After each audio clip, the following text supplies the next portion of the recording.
Ladies and gentlemen, boys and girls, please give a big warm Longleat welcome to Steve Backshall!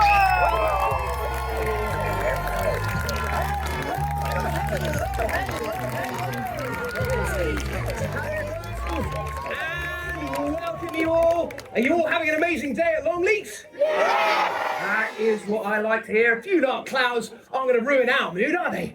No, because we're tough, we're British, we're made of stern stuff. Certainly no drizzle is going to spoil our day. And if you can promise that all your positive energy will keep the clouds at bay, I can promise to bring the amazing animals, starting with this beauty right here. Who knows what kind of an animal this is? A snake? Oh, come on. Someone could do better than a snake. Any ideas what kind of a snake? A python, yes, spot on. This is Monty. Monty Python. Completely lost on anyone under 30 years of age in the audience here today. And Monty is a Burmese python. There are 3 giant snake species in the world today. The anaconda, the biggest, the heaviest. The reticulated python, which is the longest. And this, the Burmese, arguably the most beautiful. Anyone know the biggest that's ever lived?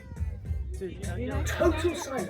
Titanoboa from a tiny voice over there. You get 100 deadly points, sir. Very well done, yes. Spot on. So, I've been doing television now for a very long time. It's always concerned me. I've never had my own catchphrase, but I want to set that right today with your help. So any time in this show I say the magic words, "Are you ready for a wildlife feast?" I would like you all to respond with, "Brilliant beast." So are you ready for a wildlife feast? So good. I will get that trending by the end of this week if it kills me, ladies and gentlemen. So, do you think that Monty here is a highly venomous snake? Well, if it's not, then how does it kill its prey? Constriction, that's right, squeezing the life out of his prey. And he is so sensitive that he can sense his prey's heart beating, and then he'll stop squeezing so he doesn't waste any energy in squeezing something that has already given up. So, Monty's starting to get a little bit heavy around my shoulders right now. Do you know what? I could really use a little bit of help. Someone with broad, strong shoulders to help me hold Monty. And it's you 3 guys straight up on the stage right now. Hello, you all. Really nice to meet you. What are your names? Robin. Hello, Robin. And who are you? Toby. Hi, Toby. Ottilie. Ottilie, Robin and Toby. Guys, are you feeling strong? That's not as convinced as I would like. Can I get a show of your massive guns? Can you show me you're ready to handle Monty? Oh yes, that's what I want to see. Massive, fantastic guns there. Awesome. Okay, so now, Sam, if you can take the business end of Monty, and if you guys stand shoulder to shoulder and look out there towards the audience, and we'll put, you're moving further and further away from our snake, and we'll put this across our shoulders there. Now, Robin, how does that feel? Heavy, yes, very, very heavy indeed. In fact, I'm guessing that Monty here is probably about the same sort of weight as Ottilie. And actually, thinking about it, Ottilie, you're around about the same size as the kind of things that Monty eats. It's all right, though, because Monty's already had his lunch, so he hasn't got anything to worry about. What about in the middle there? How does that feel? You're not looking the most comfortable right now, if I'm honest. How is it? How does it feel to you? Just uncomfortable. Uncomfortable. Okay, well, that wasn't the positivity I was looking for, but that's all right. We're doing well. We're holding a massive snake. Ottilie, what's the sensation beneath your fingertips like? How does it feel? Scaly? Is it slimy and slippery? Is it? I mean, I usually think that because they've got a waterproof skin, they're quite dry to the touch, quite silky and velvety. Now, you guys, do you think that you might want to take Monty home at the end of the show? Yes! Amazing news! There are some grown-ups in the audience behind me right now going, "Over my dead body, Backshall." Right, you all give a massive round of applause for our 3 snaky superstars. And while we're clapping, would you also mind carrying on with a ripple of applause for my friends at Longleat here who are making everything possible? Sam, Gianni, James, Darren, John, without whom none of this would be possible, making sure that all the animals are really well cared for. I can imagine there's probably a few of you sat out there right now going, "Oh, come on, Steve, a big snake? That's a bit obvious. You can do better than that." Well, do you know what? I can. Are you ready for a wildlife feast? I'll release 3 beasts, 3 animal oddities, and I'm kind of hoping that at least one of them is going to be something unusual that you may not have seen before. So let's have a look around. How are we doing? Okay, Sam's still lingering there in the background. I'll tell you what, James, I know someone who will be very, very willing to come out into the open. It's this guy, or girl, I should say. This is Bella. Who knows what kind of an animal Bella is? An armadillo, soft on the inside, crunchy on the outside. Armadillos. Bella is a 9-banded armadillo. So they come in a variety of different shapes and sizes. The smallest, the pink fairy armadillo, is only 20 centimeters long when fully grown, so about that sort of size. And the biggest, the giant armadillo, is enormous, with the biggest claws of any animal on Earth today. But Bella here is a 9-banded, and those 9 bands are articulations that enable the shell to move and flex as it moves around, and to move into a ball in order to protect herself. Thank you very much, James. Now on cue, here comes Pumpkin, and Pumpkin is a porcupine, but perhaps not the kind of porcupine you may have seen before in the past, a crested porcupine that lives down on the ground and is terrestrial. Pumpkin is arboreal, and what that means is that she spends her time up in the treetops clambering. And to enable her to do that, she has a prehensile tail here. Prehensile means that it can be used like an extra limb to help her in climbing. Like all porcupine species, she's covered in this coat of quills that can be bristled when she needs to defend herself, backing up into anything she feels threatened by. They don't fire out their quills, as some people believe them to, but it's still a super effective defense. And each one of these quills is like one of our own hairs, but modified over deep time. And how do porcupines with this coat of quills make baby porcupines? Very carefully. Yes, spot on. Okay, we have one last animal oddity to introduce you all to, and it's here with my friend Jamie. Thank you very much. This is Chunk. Does anyone know what kind of a lizard Chunk is? A tegu, someone said. Yes, spot on. Very well done. A red tegu or tegu. And Chunk, I know it's a bit of a rude name really, but then Chunk did eat all the pies. He's got these big wobbling jowls here at the base of the chin. That is the correct biological name for them. And those jowls, and also the big deposits at the base of the tail, are fat. So much like the camels you might see here at Longleat, fat is a really efficient way to store energy and also to store fluids too. So in lean times, he can metabolize those and keep himself going even when there's nothing around to eat. The colour, the red tegu colour, is stronger in the males. So quite often in the natural world, it's actually the boys who are the biggest show-offs. And you'll find that particularly things like birds and fish, the males are much more glamorous and colourful than the females. And that's also true of our red tegu. As he's coming around, his number one sense is being exposed, that forked tongue flickering around, tasting all of you, trying to figure out what you guys have had for your lunch. Right, so 3 animal oddities, all very different, all from different animal groups. Thank you very much, Jamie. Can anyone think of anything they might have in common? Anything that connects those 3 animals, despite the fact that they are in no way related? Any ideas? What do you think? Warm-blooded? Actually, they're a mix. So the last one, the tegu, is cold-blooded. The other 2 are warm-blooded. Omnivores. The porcupine is mostly vegetarian, but yes, the other 2 very much so. You guys at the back, any ideas? What do you think what those 3 have got in common? What was that, sorry? Dylan, the porcupine. They all have tails, yes, absolutely. Scales, that's a good one too. They all come from the same part of the world, so they're from the New World, the Americas, Central America, down into South America, and also have the same predators. So throughout their lives, all 3 of these animals are preyed on by the birds of prey. And I have one of those coming out into the arena right now. This is Teo, and Teo is an Aplomado falcon.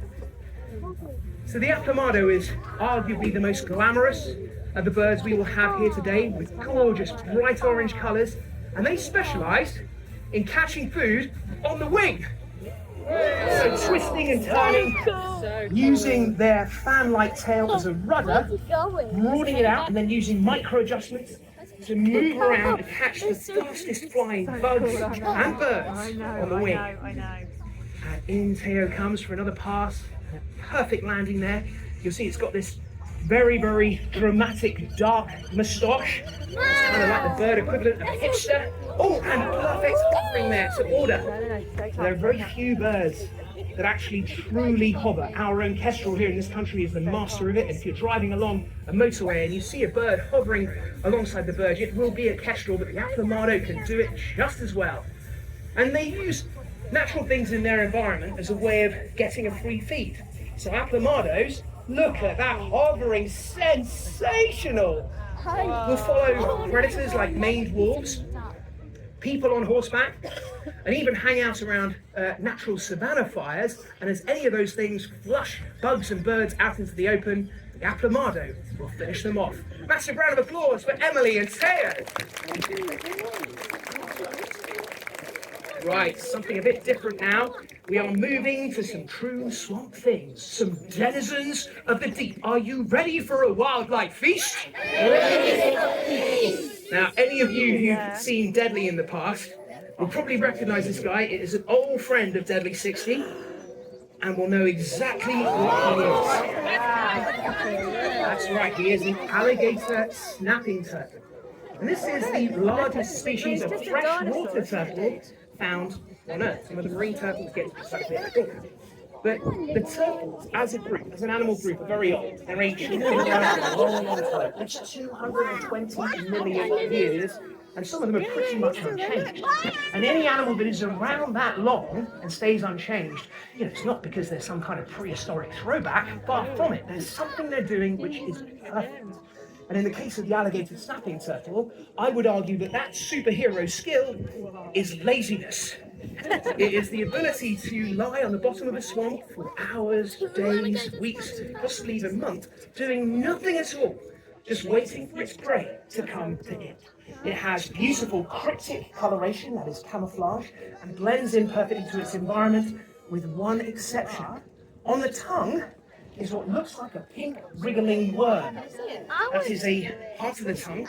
It's a vermiform or worm-like structure that will float up into the water and twitch around just like a worm would do, and that will entice things like fish and frogs to swim in for a closer look.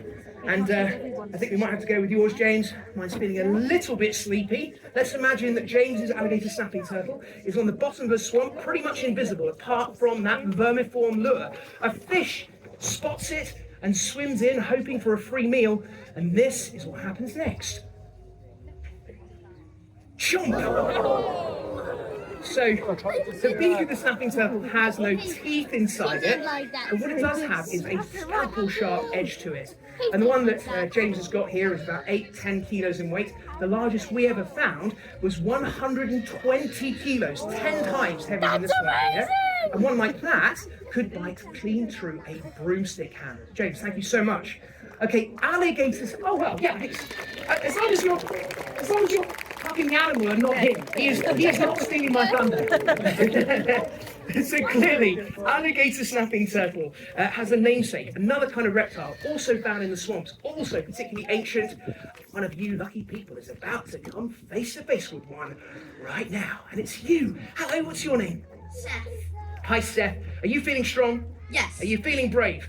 Yes. Are you ready to meet a true swamp thing? Yes. An animal with the highest recorded bite force of any animal on the planet today? Yeah. I love your positivity! How's about that for certainty, ladies and gentlemen? Seth, prepare to meet the awesome crocodilian that is my baby Cayman. Now, if you put your hands out flat, Seth, both of them together, that's it, and just support its weight there.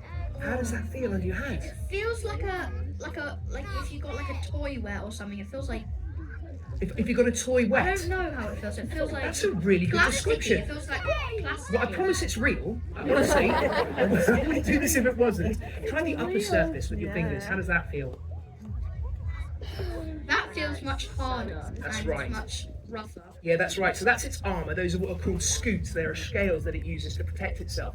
Now, a youngster like this has a call that it makes to its mum if it feels in trouble, and it goes like this. Can you do that, sir? Sounds a little bit like you're on the toilet, but I know where you're going with it. Give it one more go, Seth. Actually, that's better than me. That is better than me. Ladies and gentlemen, massive round of applause for Seth. Great job, Seth. Well done.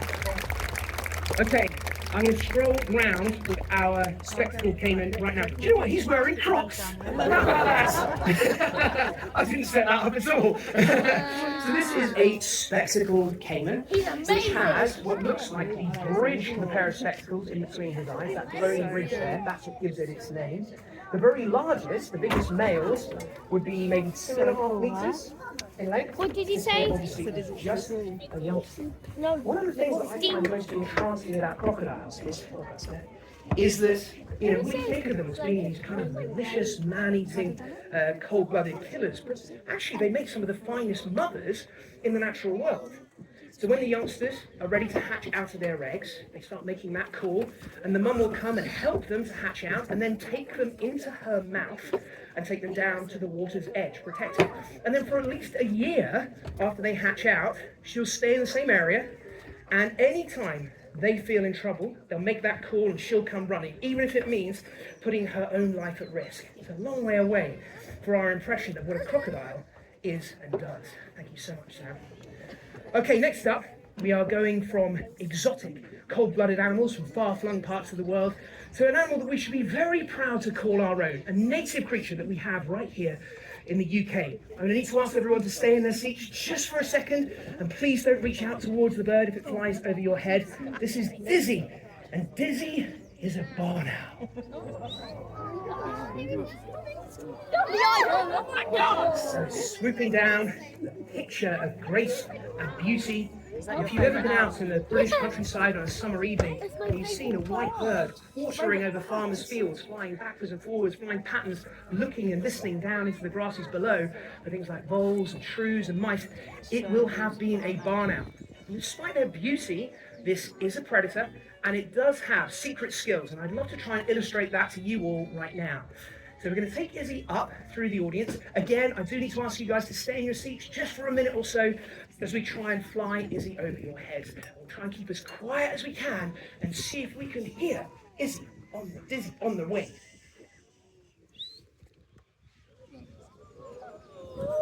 Impressive bank at the end there, using the wind to her advantage. Now, anyone out there who had Dizzy fly over your heads, could you hear it? Could you hear the flight? Yeah. We've flown barn owls over the most sophisticated recording equipment there is, and it doesn't register at all. Their flight is totally silent. Let's try it one more time. So again, we're going to go over your heads. Please do stay in your seats and don't reach out towards Dizzy as he's flying over your heads. Now, the way they achieve this silent flight is by flying quite slow. They don't have to go fast. Slow is all right because quiet can be a weapon in itself. They have special serrated feathers that run down the length of the wing and break up the movement of wind over the wing. And because of that, it is silent.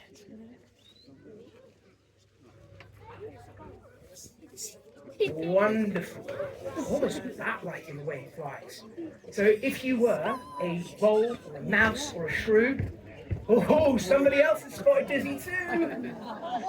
Do you know who would be a predator? If you are a predator, every other animal in your world spots you and thinks that you are a possible threat and wants to drive you away. We have them gathering all the time over the top of the arena the second the birds of prey come out. It must be a horrible way to live your life, being constantly bombarded by other animals. Now, the barn owl may well be silent in flight, but they're anything but silent in their voice. I'm sure you've all heard owls in the British countryside. And what sound do they make? Twit-twoo, twit-twoo. Everyone knows that, right? No. Totally wrong. First of all, Hewick is one owl, and hoo-hoo-hoo is another, answering it back. It's two separate owls. Also, that is not a barn owl. It's our most common owl species, which is anyone? The tawny, yes, spot on. Barn owl sounds like this. Oh, it sets your teeth on edge. It's like nails going down a blackboard. And that's why sometimes the barn owl is known as the screech owl. So the owls vary in size from the smallest, the pygmy and elf owls, which are about the size of a sparrow. They can easily sit in the palm of your hand, to the very biggest, which is about to come out on the stage right now. This is Logan. So Logan is a Eurasian eagle owl. So the eagle owl name is really justified. There's so much about their lives that is eagle-like, the way they live their lives, the way they hunt, the kind of things they feed on. And particularly if you look at the talons.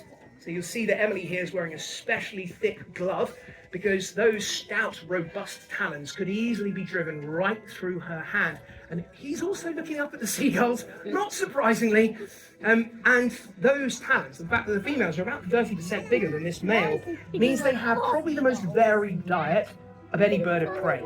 It starts from things like worms, beetles, grubs, bugs, to rodents, all the way up to hares and rabbits, and carries on going until you've got things like deer and red foxes. I mean, imagine an owl being able to catch, kill, and eat a fox. It blows my mind. But then one of their favourite foods is also the hedgehog, which strikes me, but also, ow! I mean, seriously, imagine trying to swallow a hedgehog. Thank you so much, Emily. So the eagle owl is found towards the north of the northern hemisphere, heading up to where the taiga and the boreal forests meet the Arctic tundra. And that is also the home of our next animal. So are you ready for a wildlife feast? We'll release the beast, and it comes in the form of Tarek. Tarek is a wolf dog. So wolves have long been my favourite animal of all. There's so much about them that I find fascinating. Their eyes are the most hypnotically beautiful of any animal. And let's get a sense of the scale of Tarek. Look how big he is. These giant paws, which in an Arctic winter would function like snowshoes, enabling him to be up above the softest snows, hunting all the way through an Arctic winter. They have incredibly dense underfur and guard hairs over the top, which means that wolves don't even start shivering until it's minus 30 degrees. I haven't got any more. Look. Lone wolves working on their own, like Tarek, has relatively small prey, so things like rabbits and hares. But when they come together in unison, in a pack, in a group, then they become A, more efficient, more likely to succeed with any individual hunt, but also able to take on much, much bigger prey. Anything up to the size of bull, moose, bison, and musk oxen. And they bring themselves together before the hunt with a howl. And because that howl is so important in wolf society, sometimes it can be infectious. And the sound of a howl is enough to set any wolf in the area off. So I'm going to try a little bit of howling and see if Tarek wants to join in.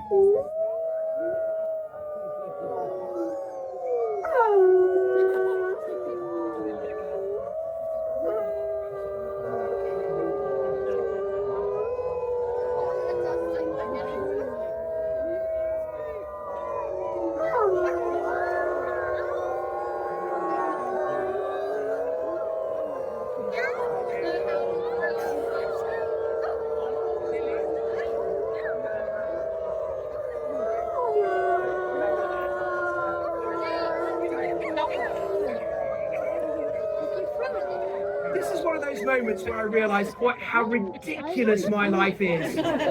Kneeling down here, howling in the face of a wolf and expecting him to join in, but you all did it too! Right, we've got one last thing that we're going to try with Tarek. We'll know almost instantly if he's interested. We're going to try a tug of wolf. So Tarek, what's that there? No, I mean that is a very disinterested wolf. Ladies and gentlemen, we'll give a round of applause for Tarek and for Gary. Thank you very, very much, guys. And now he doesn't want to go. Okay, so we're going to finish off with something turbocharged. So are you ready for a wildlife feast? That final beast comes in the form of the fastest animal ever known to have lived on Earth. So the second I say those words, I'm guessing there's a fair few of you will know exactly what I've got right here. Thank you, Emily. That's right, the peregrine falcon. This is Thunder, and he is a peregrine, but also crossed with a gyre falcon, and that's the largest species of falcon. So you put those two birds together, and you get a force to be reckoned with. Everything about this bird is built for speed. Little lightening of the load there, that always happens before he flies. Usually on my boots though, so I got off quite lightly there. You'll also see him shaking, shivering, that's warming up his flight muscles because he knows what's about to come next. The second I take off that hood, he's going to turn towards that lure spinning behind us right now, and he's going to get to work. So Thunder, let's see what you can do. The peregrine is a specialist at hunting other birds on the wing. He's gonna So he'll flap his wings, get up nice and high, and then use momentum and gravity to hurtle down towards his prey at high speed. Quite often they'll put the sun behind them so they dazzle their prey and even obscure their approach by getting behind hedgerows, trees, or buildings, so that their prey simply never hears them coming. And when they finally come in on their last pass, folding the wings into their side like a torpedo on the wing, that's when they reach those highest speeds in what's known as a stoop, getting up to 200 miles an hour. When I was a kid, the peregrine falcon was quite a rare sight in our countryside. You had to work to find one because of things like DDT, pesticides, that had led to their eggs getting thin. There was catastrophic declines in peregrine numbers. But now they are starting to make a comeback. And one big reason for that is that they have adapted to living alongside us. So nowadays you are as likely to find a peregrine nesting in a town or a city, in a big skyscraper, or in a church steeple as you are in a far-flung, rugged cliff face. And anyone out there who's seen Deadly 60 in the past will cotton onto this pretty quick. What I'm going to do is I'm going to sum up the attributes of our peregrine and say it's definitely, and I need you to respond with deadly. The peregrine falcon, a bird that we should be very, very proud to call our own, a bird that conclusively proves that British wildlife is the very best in the world. One that is now living alongside us in our towns and cities, hurtling down from skyscrapers and church steeples onto its pigeon prey, getting up to 200 miles an hour in stoop to hit that other animal on the wing, the fastest known creature ever to have existed on our planet. There is no doubt that the peregrine falcon is definitely, is unquestionably, yes it is. I'm so glad the weather's held for you all today. I hope it holds for a few hours more. Thank you so much for coming along to our show. Thank you very much for my name's Backshall. Goodbye, see you all everyone. Have an amazing day.